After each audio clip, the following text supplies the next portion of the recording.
tipo, eu entendo, tem que valorizar o cara que estuda pra caralho, faz dele a vida dele, trabalhar num assunto, tem que valorizar esse cara, mas eu acho que você não pode se desvalorizar ao ponto de não querer trazer o seu conhecimento. O cara pode 50 anos mas estudado, você viveu pra caralho, já conversou com 1 milhão de pessoas. O meu conhecimento... Eu duvido que você não tenha coisa foda pra trazer. Mas às vezes, por exemplo, imagina o seguinte, né? Imagina uma curva X, certo? Uma curva X. Você bota 3 paralelas nela. Uma que está distante dela, uma que está tangenciando ela e outra que está atravessando ela, certo? A partir daí, você tem determinados ângulos. E eu quero que você calcule a trajetória dessa curva a partir desses ângulos. Tem como a gente discutir isso? Não. Porque a gente não tem conhecimento sobre isso. Isso é matemática, é cálculo. A gente não sai discutindo cálculo. A gente não sai discutindo física avançada porque a gente não tem conhecimento. Sim. Né? A gente sai conversando, a gente pode estar conversando sobre essas coisas e falando do quanto que, por exemplo, isso é interessante e o quanto que a gente tem limitação. Mas a nossa discussão, ela vai parar aí. Sim, claro, a gente nunca vai conseguir discutir. Sabe o artigo 26 da Constituição, no parágrafo 4, o que você acha daquela linha sobre trens? Foda-se, ele não sabe. Mas, por exemplo, se você me perguntar assim, o que acontece? Por que eu não tenho controle dos meus pensamentos? O que acontece que eu não tenho capacidade? Isso eu consigo responder. Isso eu consigo ir profundamente lá e dizer para você. Faz sentido. Eu acho que a gente consegue correlacionar isso à política se a gente quisesse. Mas eu não quero, pra mim é importante trazer o assunto de política agora, porque, amanhã é eleição. Sim, claro. Tá ligado? Se ferrei. E também, eu acho que a gente tá... eu enxergo a gente indo pra um caos agora, entendeu? Eu enxergo muito preocupante as coisas que estão acontecendo. Você sabe o que acontece no cérebro? Por que a gente faz isso? E por que conversar é importante? Manda. Então, eu vou te falar. Porque, de certa maneira, a gente, como ser humano, a gente é conectado. Os seres humanos precisam de conexão porque eles não fazem absolutamente nada sozinhos. O ser humano nasceu, se ele estiver sozinho, ferrou, morreu. Sim. Certo? Então, nós precisamos estar conectados. A gente precisa ter conexões estreitas, porque essas conexões estreitas, de certa forma, nos dão mais segurança. Certo? Impede a gente ficar maluco também. Isso, porque a gente evoluiu, como espécie, a gente evoluiu como uma organização social de poucos indivíduos, com laços muito fortes entre si. Certo? Foi isso que permitiu a gente atravessar a África inteira e colonizar o mundo. Uhum. Né? Então, o que acontece é que essa estrutura ela é muito importante para nós. Né? Como animais sociais, a gente precisa estabelecer conexão. E existe um circuito para isso no nosso cérebro. E esse circuito, de certa maneira, ele faz com que a gente consiga estabelecer essas conexões e tenha necessidade de estabelecer essas. Por isso que a solidão, muitas vezes, é ruim para a maioria das pessoas, certo? Existe todo um aparato químico que sustenta isso, né? Mas ele é orquestrado por algumas substâncias específicas, certo? Como a ocitocina.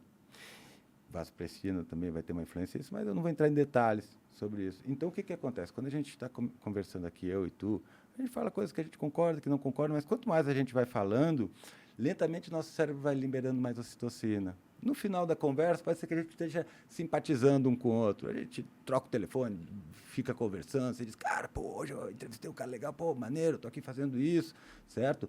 Isso vai fazer com que a gente tenha uma sensação de mais conexão, que a gente se sinta como uma díade ou politicamente conectado. Politicamente conectado se alguém estiver falando mal do Monark, eu vou lá dar uma porrada na cara desse cara. Certo? Não precisa, porque senão você tem que dar porrada em muita gente. Eu imagino que eu ia comprar uma puta de uma briga. Certo? Não vou te liberar minha ocitocina, né? E aí o que acontece, Monark, é que nessa situação, quando eu, de certa maneira, me sinto mais próximo de você, eu não vou sentir a mesma coisa pelas pessoas que, de alguma forma, se opõem a você ou que estão mais distantes de você. Na verdade, eu vou ficar um pouquinho mais malvado com essas pessoas. Pode crer. Certo? Então, o que acontece é que a gente se organiza em grupos. A gente se conecta com as pessoas. E a gente, de certa maneira, nesses laços, a gente exclui outras pessoas. Então, a sociedade, apesar de ela ser includente, ela também é excludente.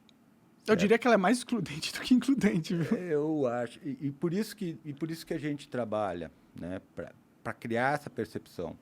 da sociedade como um grande sistema de processamento de informação onde a gente está conectado.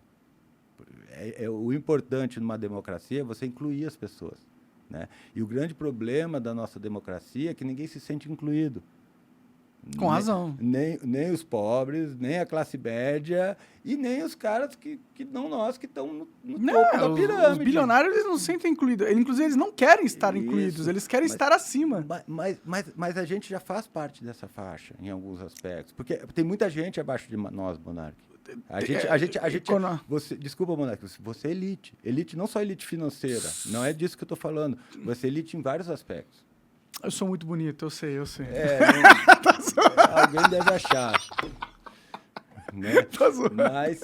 Mas eu falo que a gente é elite porque, cara, você tem acesso a milhões de pessoas, você tem uma condição financeira muito, muito melhor do que a maioria, quase a totalidade dos brasileiros. Então, você tem um papel fundamental. Eu acho legal, no seu caso, comprar algumas pautas e trazer elas para discussão, porque esse é o papel que você tem. E, ok, eu acho isso bacana. Mas, assim, é o que eu te falo, tem níveis políticos. A gente ainda tem essa possibilidade de estar aqui falando sobre isso. O problema é que a gente não está escutando, sabe? Tem um monte de gente de 50 anos para cima que a gente não está escutando porque não está nem nas redes sociais. É verdade. Certo? Tem um monte de gente que não tem acesso a um monte de bens e serviços que a gente não consegue escutar também. Então, o problema da nossa democracia é que, tanto do ponto de vista econômico, ela deixa um monte de gente de fora, com problemas sérios, certo? E do ponto de vista da representação, a gente também não está se sentindo representado. E eu acho isso legal. Eu acho legal a gente não se sentir representado. Tá. Mas não que a gente seja realmente. Porque o que a gente está vendo é uma grande discussão social. A tensão está grande porque é uma discussão grande. E é uma discussão sobre o Estado. Uhum. Então, eu acho interessante, enquanto uma nação que está discutindo uma perspectiva de mundo, que era uma nação que, de certa forma, vinha com informações muito limitadas e, de repente, explodiu um monte de informação e a gente não conseguiu olhar para a qualidade dessas informações. Ficou difícil fazer o filtro, né? E aí fica difícil de fazer o filtro. E aí a falta desse filtro, ela vai criar um movimento repressivo. É a criação de um filtro imposto, né? Que é a censura. Sempre vai ter censura, a gente sempre vai ser censurado.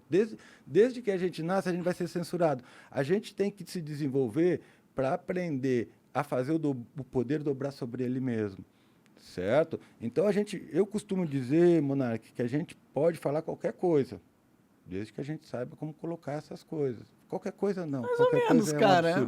Mas muitas discussões, elas têm que ser feitas de forma que as pessoas consigam nos ouvir. E não de forma que elas queiram nos calar. Mas as pessoas não... Se a pessoa não quer te ouvir de qualquer jeito, você pode ser Einstein falando a coisa mais sensata do mundo, ela vai arranjar um jeito de distorcer. Ô Bonarques, as pessoas estão te ouvindo. Pode ser que elas estejam te ouvindo para querer te... Fuder. Ferrar. É. Mas elas estão te ouvindo. Então tá bom. É isso que a gente quer, que elas continuem te ouvindo. Eu só não queria que elas me ferrassem. Aí você precisa saber o que você pode. Aí eu tenho que me conformar a uma patrulha. O que você pode, o que você não pode falar. Eu não quero me conformar a esses caras, mano. Tudo bem. Então, você sabe a regra do jogo. Então, joga dentro da regra, pronto. Você sabe, você vai falar isso, vai estar lá o Monark no Trending Top, sendo chamado de todos os nomes piores. Isso. Essa é a história da minha vida, né? Tudo bem. Se a gente for lá no Twitter agora pesquisar Monark pra ver o que os caras estão falando, você não vai ver muito elogio, não. Eu imagino que sim, mas a questão, para mim, assim, do ponto de vista do que a gente está falando, é porque isso tem um custo para você. Eu imagino que tem um custo. É um custo de reputação, né? Emocional. E financeiro também. Financeiro, às vezes. Eu perdi minha empresa, né? Tive que sair de lá, né? Isso, aí você tem que fazer uma escolha, às vezes. Diz, tá, mas peraí, vale a pena eu botar as coisas dessa forma e abrir mão disso? Vale a pena, que se foda, eu quero que se foda a minha empresa, eu quero que se foda isso, eu quero que se foda a minha reputação, eu vou falar isso daqui. Sim. Eu não sei se você está certo, se está errado o que você coloca, mas eu admiro um pouquinho a tua postura, a tua loucura, a tua falta de ciência, qualquer coisa que aconteceu ali, o teu grau de embriaguez. Eu tava bêbado pra caralho. Pois é, daí quem escolheu para você foi o álcool. Foi, porra, não devia estar bêbado falando sobre questões ultrassensíveis, né? Foi um Exatamente. erro estratégico. Mas de forma nenhuma foi o que imputaram a mim, Mas né? esse erro foi sendo construído ao longo da tua vida, cara. Não foi um erro ali na hora. É que eu acreditava que dava pra ser livre, né? Falar o que quiser, sem... Eu vou te dizer, não existe liberdade. Por isso que a gente sempre tem que buscar ela. Porque não existe, cara. Você tá sempre sendo controlado por uma ideia, por alguma coisa. Você tem que saber o que está te controlando. É, eu queria a liberdade do Estado, né? Pelo menos, né? Ah, cara, Pelo menos. É. Mas estamos fugindo. Cara, vamos parar e pensar no seguinte, velho. Tem como a gente eliminar o Estado agora? Não, impossível. Impossível. Então a gente tem que aprender a viver com ele. Sim, mas dá pra gente diminuir o... Eu tenho muitos amigos que são socialistas, comunistas, falam mal do capitalismo. Eu disse, negão, quando é que você vai fechar o capitalismo? Quando é que você vai acabar com essa porra? Porque agora eu estou vivendo nele. Eu quero aprender como é que eu vivo nele. Como é que eu posso lidar com essas forças de poder econômico e tentar, de alguma maneira, ter uma qualidade de vida razoável para que eu possa estar ali com a minha família, com meus filhos, tocando minha vida e sobrevivendo, certo? Não adianta você vir e me falar de exploração disso, das relações entre as classes, de capital. Legal, eu estudei isso, eu sei disso, certo? Agora, como é que a gente vai transformar isso? Eu sei que a gente está no sistema capitalista, eu sei que o sistema tem um funcionamento. Me explica como é que eu consigo operar esse sistema? É individualmente, é coletivamente? Como é que a gente faz para essa coisa funcionar a nosso favor? Certo? Então, eu acho que a gente tem que pensar o sistema dentro dessa possibilidade que eu te falei anteriormente, que é de dobrar o poder sobre ele mesmo. Certo? Sim, usar o sistema para se controlar, né? Como que faz isso? Complicado, né? Complicado. Primeiro, você tem que aprender como é que você está sendo controlado. Ah, sim. A liberdade começa quando você conhece os mecanismos que te controlam. E os mecanismos que te controlam não estão necessariamente na macropolítica. Eles estão muito mais na micropolítica. Sim. Mas, por exemplo, a cultura do cancelamento é um mecanismo de controle. Óbvio. E perverso, na minha opinião, assim. Para ti foi bem ruim, né, velho? Para mim foi ruim, foi injusto, assim. E tem pessoas que sim. Eu acho que foi injusto, porque eu não... É uma opinião que é, tipo... Primeira emenda dos Estados Unidos, lá todo americano, se tivesse essa opinião, estaria em conformidade com a lei, tá ligado? Eu não acho que eu deveria perder a minha vida inteira por causa de ter a mesma opinião que o americano médio tem, tá ligado? É que você não tá nos Estados Unidos, lá o contexto e o ambiente é o outro. Certo? Não, tudo bem, mas é que a gente não tá falando sobre respeitar as leis dos Estados Unidos. A gente tá falando de um cara que foi trucidado e teve a vida destruída por defender uma ideia que é constitucional no maior país, na maior democracia do mundo. Tipo, eu acho que destruir a vida de alguém por defender uma ideia que é constitucional no maior país do mundo, eu não acho que é sensato, eu não acho que é justo, eu acho que é uma puta injustiça, na verdade. Monark, eu acho que em alguns aspectos você pode ter sido injustiçado ou não. Eu não vou discutir o mérito disso, porque eu também não estou nessa situação. Mas eu fico vendo que você tá com essa sensação de injustiça muito forte, né? Aquela coisa que te incomoda. Sofri muito, cara, eu imagino que você é um cara que sofreu muito por causa disso. Imagina que você deve ter ficado sem dormir, imagina que você deve ter amargado uma depressão, imagina que você perdeu dinheiro, que você ficou se achando bosta. E olha só que interessante. Eu perdi milhões, cara. Eu tenho certeza disso, Monark. Mas o legal, não tem nada de legal nisso. Mas o importante disso, cara, e aí é o que eu te falo, é que hoje você conhece a regra do jogo. Certo? Então você pode escolher abrir mão de tudo que você tem para defender uma ideia. Eu vou te falar um negócio, eu não defendo ideias. As ideias têm que me defender. Se a ideia não serve para a minha vida, se ela não serve para as coisas que eu estou fazendo, se ela não serve para ajustar o meu cotidiano, se ela não serve para ajudar eu e as pessoas que estão próximas a mim, que são as pessoas que eu tenho mais influência, ou mesmo a possibilidade de ajudar outras pessoas, ela não tem utilidade para mim. Isso é perigoso, cara. Não é não, Monark. Porque perigoso é a gente, às vezes, se colocar ou defender uma pauta onde, efetivamente, a gente não vai conseguir fazer a discussão no nível que ela é importante, que ela tem que ser feita, e, de certa maneira, ainda vai prejudicar a sua vida. Prejudicar a sua vida e os argumentos. Certo? Porque daí você vira um meme. E esse é o problema da gente, é a memização que a gente vira. Porque daí o cara pega um cortezinho, um contexto, e o que o Monark falou, o que o Fábio falou, E isso tem um efeito político muito grande. Tem mesmo. Mas será que ele não pode ser positivo a longo prazo? Pode, de muitas maneiras Eu fico muito triste que você tenha passado por isso, cara, e de tudo isso que aconteceu com você, por uma decisão que foi construída durante toda a tua vida. E foi uma conjunção de fatores que, fez você, de certa forma, se colocar numa situação de exposição desnecessária, certo?